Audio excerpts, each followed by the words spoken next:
everyone. Welcome to Connie Talk, and this is Connie Lang. With Hong Kong as one of the special administrative regions returning to China, we have always been working closely with our counterpart, the Macau SAR. Today, we are delighted to invite one of the key members in Macau, Ms. Maisy Ho, BBS, to come as our featured interviewee. She is the Executive Director of Shun Holdings, Director of SJM Resource SA, Director of STDM SA, and she is also the Honorary Counsel of the United Republic of Tanzania in Macau SAR. And for me, a very special one, Maisy is also the Standing Committee member and Chairman of the Ladies Committee of the Chinese General Chamber of Commerce in Hong Kong, and I'm also one of the members to that. Other than Maisy's strong background with the heritage of Macau, she also has been dedicated to youth services for many years. So we're looking forward to have her to share with us on different aspects in her life. So welcome, Maisy. Thank you, Connie. Thank you. Maisy, the cooperation between Hong Kong and Macau is very important due to similar historical legacy and geographical location. Can you take Shun Holdings as an example to talk about the future development opportunities in the Greater Bay Area, especially in the Guangdong province, Hong Kong and Macau? It is true that Hong Kong and Macau share several similarities, while there are also significant differences between the two places. We both have rich cultural heritage that could be reflected in our architecture, cuisine, and traditions. However, economically, even though Hong Kong and Macau are major financial centers and tourist destinations, they differ in their main sources of income. Hong Kong's economy is driven by finance, trade, and logistics, while Macau's economy is heavily reliant on the gaming and tourism industries. Yet the two places are strategically important to each other and to the development of the Greater Bay Area. We, Shun Holdings, is a prime example of a company that is well positioned to take advantage of the development opportunities in the GBA. We are one of the leading listed conglomerates active in the GBA, with deep roots in Hong Kong and Macau. We have our core businesses in property, transportation, hospitality, and investment sectors with long history of over 60 years. With our extensive experience in the transportation and hospitality sectors, we are uniquely positioned to capitalize on the growing tourism and transportation industries in Hong Kong, Macau, and the Guangdong province. We are maximizing our advantage in implementing the Tourism Plus strategy in the GBA by leveraging our strengths across sectors to create synergies and bring benefits to stakeholders and communities we set foot in. We understand that Shun has been famous for its turbojet business to take care of transportation of people in between Hong Kong and Macau. But we understand that you are now talking about Tourism Plus. So what's Shun's plan on that? And please, can you elaborate? Sure. Over the years, our turbojet tirelessly broke new grounds in regional maritime travel, as we expanded our routes and services from a single point-to-point operation to one that interlinks the entire Pearl River Delta and connecting intermodal platforms. Today, we have evolved into the world's largest high-speed ferry fleet, serving 7 major ports and international airports, achieving a throughput of over 10 million travelers each year.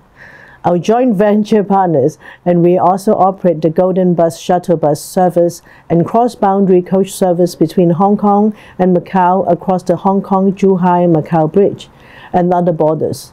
With the support of the central government's 14th five-year plan, as well as the Hong Kong government's Hello Hong Kong campaign, we can foresee a substantial bounce back in the number of tourists who will come via the land and sea checkpoints.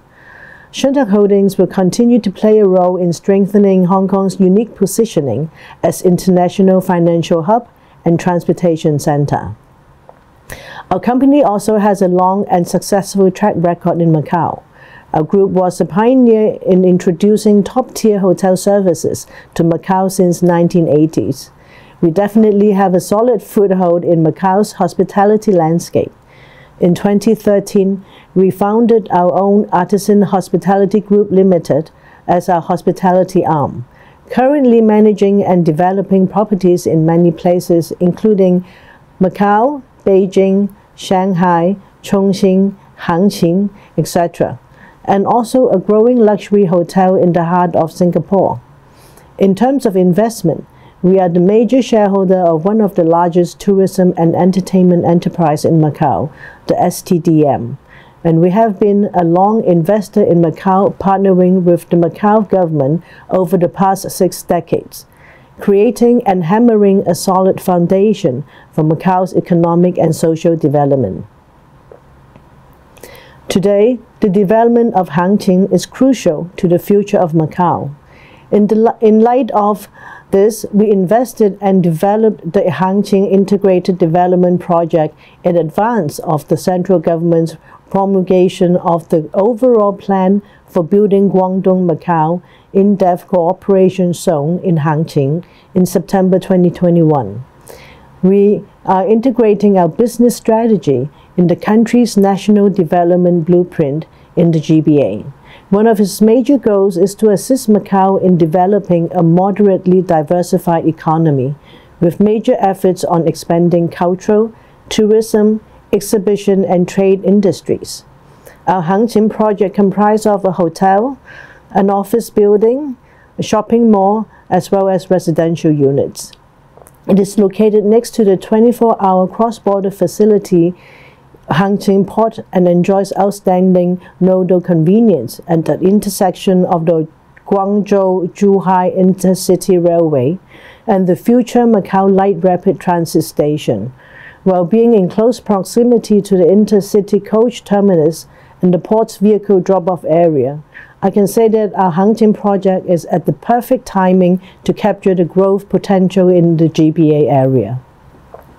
In the near future, we can see many possibilities and potentials of growth in the Guangdong province, where the government of the 9 GBA cities have been actively promoting the infrastructure and development. We are confident that our group will precisely grasp the opportunities for growth in the GBA as the region continues to integrate and develop. What do you think the unique advantage of Hong Kong and Macau among the cities in the Greater Bay Area? How do these advantages complement other cities in the GBA? I think Hong Kong and Macau have several unique advantages that complement other cities in the Greater Bay Area. First, Hong Kong has a highly developed financial industry and a strong legal system, while Macau has a thriving gaming and entertainment industry. Second, Hong Kong and Macau are both major tourist destinations with world-class attraction and 5-star hospitality infrastructure, which helps to connect markets and businesses around the world. Third, both Hong Kong and Macau are market-oriented and culturally diverse, with a mix of Chinese and Western cultures, which is beneficial for cross-cultural exchange and collaborations for entrepreneurs looking to expand the reach across different markets. Fourth, both Hong Kong and Macau are free trade zones with low tax and minimal trade barriers, which is really attractive for business seeking to access the Chinese market and expand their global reach. Last but not least, I think now both Hong Kong and Macau are investing in innovation and technology to drive economic growth and competitiveness. This includes investment in fintech, biotech, Chinese medicine, and other emerging industries.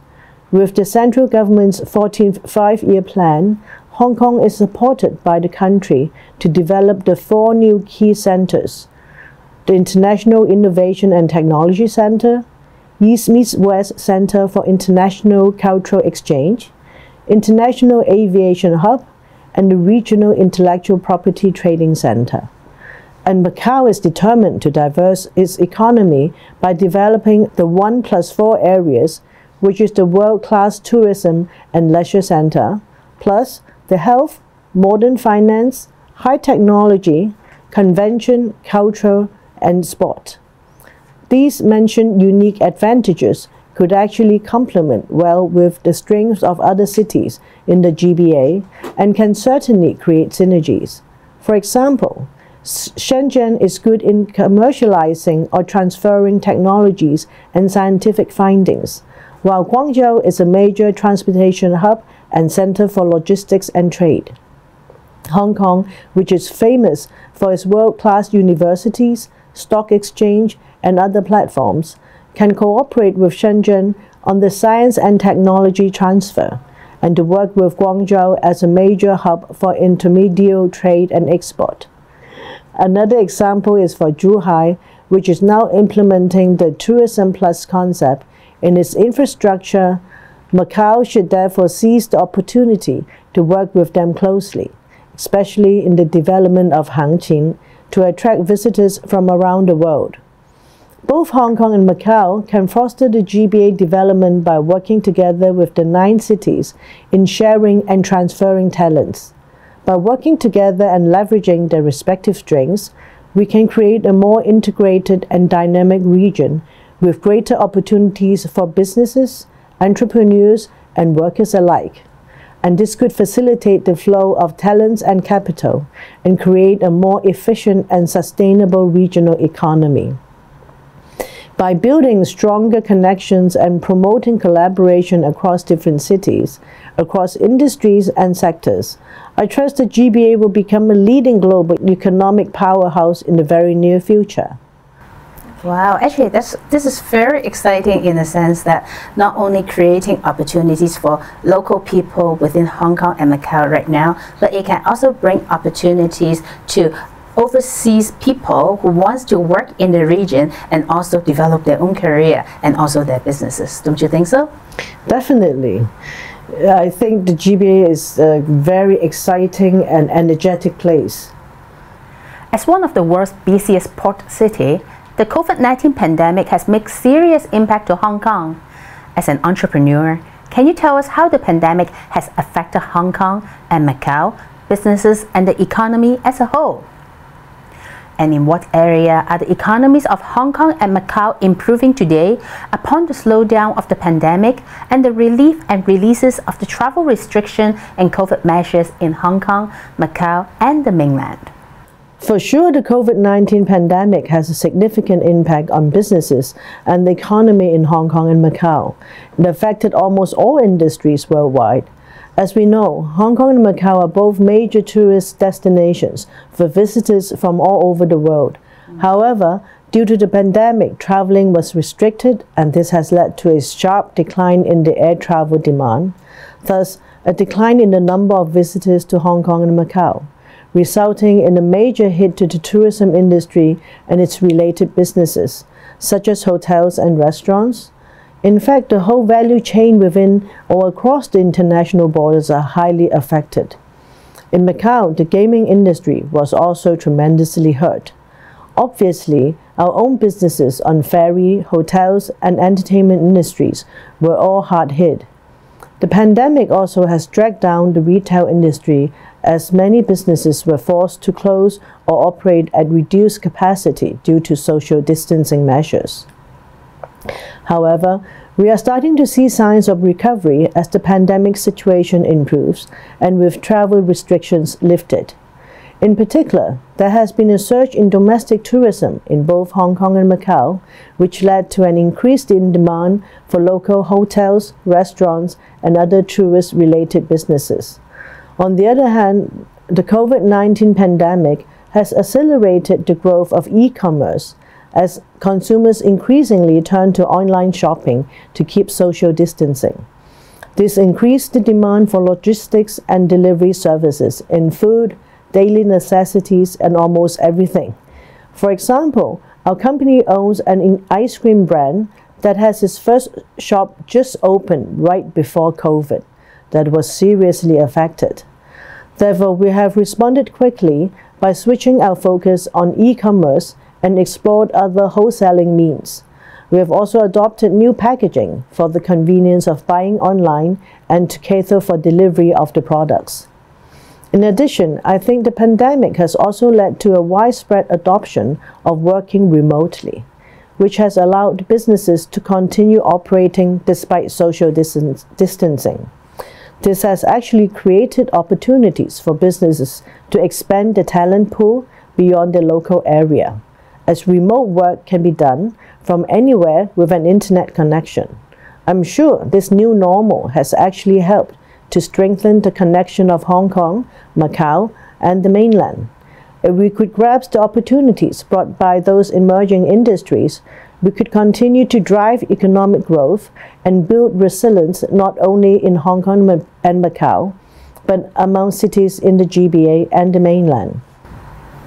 Just curious, what's the name of the ice cream brand? Staku Natura. Oh, you got to bring it to Hong Kong and guests to try as well. Of course. You're most welcome. I want to try that as the first one to try that in Hong Kong. Sure. Chief Executive John Lee has repeatedly mentioned attracting talents. Apart from nurturing local talents, how could we attract high-quality talents from the other places? In my point of view, attracting high-quality talents is crucial for the long-term development of Hong Kong. In addition to nurturing local talents, we need to create a welcoming environment for foreign potentials. Attracting high-quality talents from other places can help bring in new skills, ideas, and perspectives. I believe a fast and streamlined visa policies and immigration process, together with appealing packages, can help to shorten the processing time and attract talents to relocate to Hong Kong. On top of that, we should let them know that Hong Kong has many outstanding schools for their children. Establishing their career in Hong Kong will benefit from the whole of the GBA, as this is a fast-growing and energetic place with lots of opportunities and possibilities. Up to this point, I'm confident that the government has already set out a constructive plan and measures in attracting talents to Hong Kong.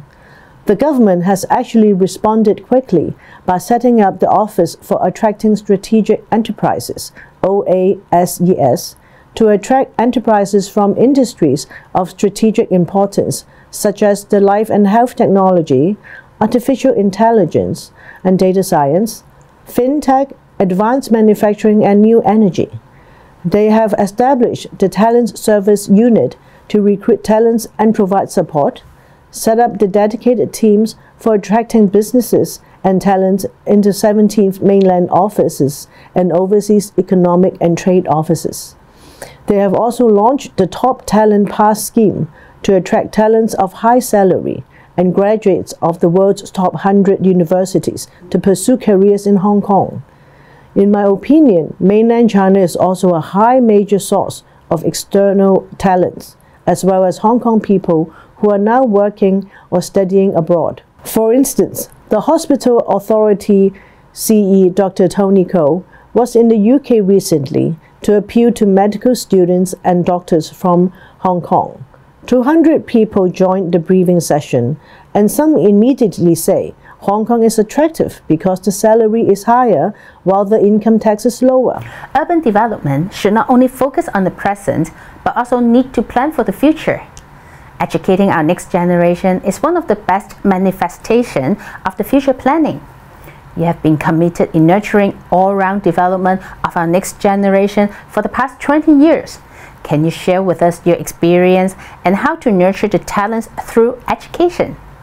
I have various experiences in originating all-rounded education programs. Let me share with you some examples. I have established the Donghua Group of Hospitals Joint School Civic Education Award in 2017 for all secondary schools within the Donghua Group. The competition aims to foster Donghua student ability to think from multiple perspectives and enhance their civic awareness. Participating students will demonstrate their creativity and understanding of civic education by conceiving their promotional activities for civic education. In fact, this program was very well received, so a couple of years ago, we have also extended it to the primary schools. Back in December 2021, as the Vice President of the Executive Committee of Guangdong Women's Federation Hong Kong Representatives, we have held a forum on inheritance of morality, love for the country and family. 品德傳承，愛國愛家. The forum helped reshaping young people's understanding of our country and build a stronger sense of the national and cultural identity, established correct values and attitudes, and educated them to love their country, love Hong Kong, and love their families. It was well received with more than 500 participants from school principals, teachers and students, parents and educators, and the public. Wow, that's very exciting. That's definitely a very good way for young students to learn more about our motherland. Yes, in fact, that was a very successful event because it was amidst the COVID times, and the 500 plus participants were all physical presence. Well, that's very good in the midst of COVID situation. And with now opening up again, I'm sure you can develop more other programs, right? So is there any other examples of projects that you'd like to share with us? Yes, actually, there are some other projects that you are absolutely right. Because of the opening of borders, we are finally being able to continue the other two examples that I'm going to tell you that have been withheld during the COVID years. Yes. One program that I have initiated for the youth is the Liaoning Hong Kong Youth Summer Camp, which had been held for a few years before the COVID, as I mentioned. Through diverse activities held at the summer camp in Liaoning, students from Hong Kong broadened their horizons and better understood about the pageant of history and culture of Liaoning, while students from both places enhanced their mutual understanding and built up friendships. This summer camp gave Hong Kong students a strong understanding about the history and culture of our country that they used to only learn from textbooks. It also promoted exchanges and built connections between the education sectors and students of the two places. Another example is that I also rolled out the Donghua Group of Hospitals Student Ambassadors Program since 2015 when I was the chairman of the Donghua Group. The first year theme was on the tales of the distant past. Through joining tours to Los Angeles and Kaiping, the student ambassadors gained deeper knowledge on the philanthropic history of Donghua Groups of Hospitals, especially on the services for the Chinese bone repatriation. They also learned about the life of Chinese living abroad and about Chinese culture from a different perspective. More importantly, they understood how the Chinese passed the culture to the next generation, even living abroad, and how they connect with their motherland. Through these tours, they not only built a more diverse and multi-dimensional world vision, but also cultivated their leadership, organizational and interpersonal skills. After the tours, all student ambassadors produced short films to wrap up the one-year program. This whole program furnished the students with moral education, confidence, and practical skills which are precious to their future studies and growth. I can say these students will be brilliant future pillars of Hong Kong. I would think that like having the students to study in different aspects other than their regular curriculum can enhance their capability to solve different problems coming up in the course of their life. So I think that's very useful. That's wonderful work, Maisy. Thank you. And there's another angle on top of students and school activities that I think it's also another good way of nurturing our next generation. I'd like to give you another example that I've been working on is the promoting of Tai Chi and martial arts. Yes. Well, I'm a student myself. Oh. I've learned many years ago. Now I'm getting lazy, so I've lost the gist of it. I'm being one of the founder of this Hong Kong Tai Chi Youth Charitable Foundation and aiming to advocate the advantages of Tai Chi and martial arts to the public, especially in improving physical fitness and building a positive moral. We have held open competitions for all ages. All these ongoing programs are actually beneficial for our next generation. Thank you very much, Maisy. So we have learned so much from you today. We understand that the Shun Group has done so much good things to the community that I'm sure you'll be continuing to do that, right? No, of course. Yeah, and also from a little personal perspective, as one of your team members to the Women Executive Committee with the Chinese General Chamber of Commerce, we have always been appreciating your leadership, and we look forward to having you to lead us in the coming few years to make it a better one. And of course, in right with Shun and also your conglomerate business to do more good things to the community as well as to the GBA, right? First of all, thank you for your support in the Women's Executive Committee, and we look forward to working together and creating more interesting programs for our committee members. And obviously, Shun will be continuing in its exposure and expanding into the GBA. And let's all work towards the goal to creating GBA as a very exciting place for everyone to appreciate and thrive for. Yeah, for sure. And come to think of it, with Hong Kong and Macau being the international gateway for the whole of GBA, I'm sure there will be many more good things that from Hong Kong and Macau's perspective we can do together to make it a better one as well, right? Yes, definitely. Yeah, so thank you very much for listening to our program today. And until next time, we look forward to seeing you again at our show. Goodbye. Bye-bye. Thank you.